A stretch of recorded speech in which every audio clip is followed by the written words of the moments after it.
হযরত ইউসুফ আলাইহিস সালাতু ওয়াস সালাম তারা দেখতে পেল এত সুন্দর নুরানি চেহারা, এত সুন্দর চেহারা। তারা কয়, ব্যবসায়িকরা বলতাছে এত সুন্দর চেহারা, এত সুন্দর চেহারা, এই গোলামকে বাজারে নিলে আমরা অনেক টাকা বিক্রি করতে পারবো, এই গোলামকে বাজারে নিলে অনেক টাকা বিক্রি করতে পারবো, কারণ এত সুন্দর চেহারা, এত সুন্দর বাচ্চা, এই বাচ্চার মতো আর কোন বাচ্চা তাদের চোখের সামনে দেখে না, এত সুন্দর ছিল। সুবহানাল্লাহ। আরে আল্লাহর পয়গম্বর হযরত ইউসুফ আলাইহিস সালাতু ওয়াস সালাম এত সুন্দর গো, হযরত ইউসুফ আলাইহিস সালাতু ওয়াস সালাম। আমি আর শেষের ঘটনার দিকে গেলাম না, এখানে আমি শেষ করে দিব। জানেননি বাবারা, ইউসুফ আলাইহিস সালাতু ওয়াস সালাম এত সুন্দর ছিল, এত সুন্দর ছিল, এত সুন্দর ছিল রে বাবা, এত সুন্দর। অর্থাৎ আমার আল্লাহ 100% সৌন্দর্য, 100% সৌন্দর্যের মধ্যে আমার আল্লাহ 99টা আলাদা করেছে, বাকি একটা দিয়া আল্লাহ রাব্বুল আলামিন 1% সৌন্দর্যটাকে অর্ধেক করিয়া হযরত ইউসুফ আলাইহিস সালাতু ওয়াস সালামের চেহারা দান করেছে। সুবহানাল্লাহ।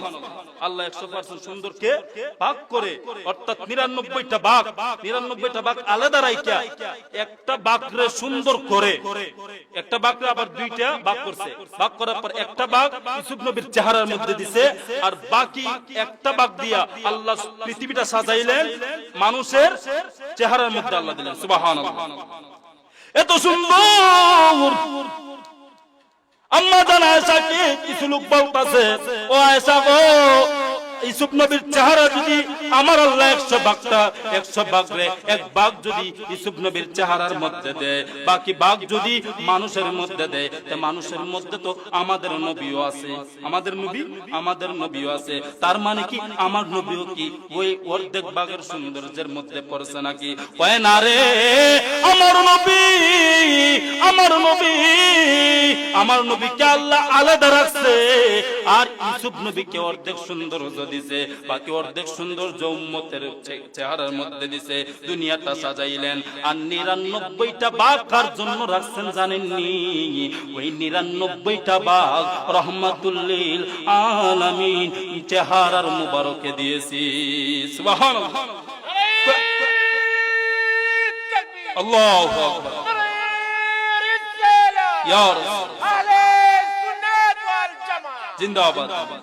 আরে আমার বন্ধুগণ, এবার যখন ওই মহিলা বলল, আচ্ছা বুঝলাম সৌন্দর্যের মধ্যে আমার নবী যে সুন্দর, কিন্তু ইউসুফ নবীর চেহারা দেখে মিশরের মেয়েরা আঙ্গুল কেটে কেটে দেহ থেকে আলাদা কইরা দিছে।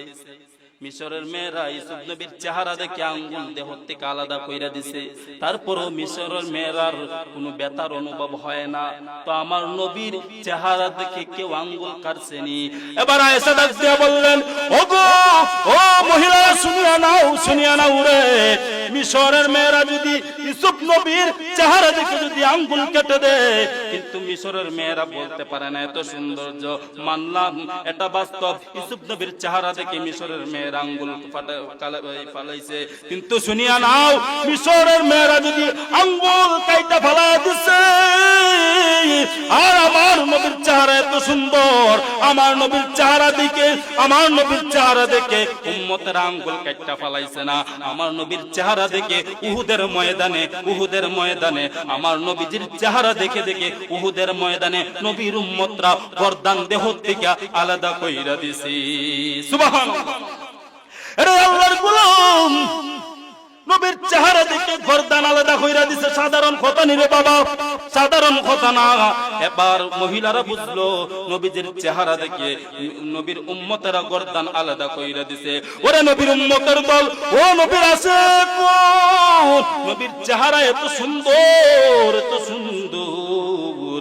আমার নবী বলেন, কাল হাসরের ময়দানে কোন নবী সুপারিশ করবে না, একমাত্র আমি আল্লাহর রাসূল ছাড়া। জান্নাতের মধ্যে কোন নবী উদ্বোধন করবে না, একমাত্র আমি ছাড়া। ও দুনিয়ার মুসলমান, ও আল্লাহর গোলাম, নবীজি এত সুন্দর, এত সুন্দর। আমার নবীজি, আমার আল্লাহ রাব্বুল আলামিন বলেন যে আমার বন্ধু হাবিবুল্লাহকে কেউ যদি সাক্ষাতের বিছানার সময় যদি একবার স্বপ্নে দেখে, একবার স্বপ্নে দেখে রে বাবা, শুনিয়া নাও, শুনিয়া নাও, ওই বান্দার জন্য আমি আল্লাহ খুদার জাহান্নাম হারাম করে দিব। সুবহানাল্লাহ। আর যদি কোন বান্দা আমার হাবিবকে স্বপ্নে একবার দেখে, বাঙ্গা করে যদি একবার দিদার যদি দেখতে পারে, আমার নবীর চেহারা মুবারক যদি কেউ সাক্ষাতের বিছানায় নবীজির চেহারা দেখে দেখে যদি আমার কালিমা পাঠ করতে পারে, আমার আল্লাহ বলেন ওই বান্দার জন্য জাহান্নাম হারাম কইরা বান্দার জন্য আমি আল্লাহ তার জন্য আমি মাওলার জান্নাত বান্দার জন্য ওয়াজিব করে দেব। জোরে বলুন সুবহানাল্লাহ।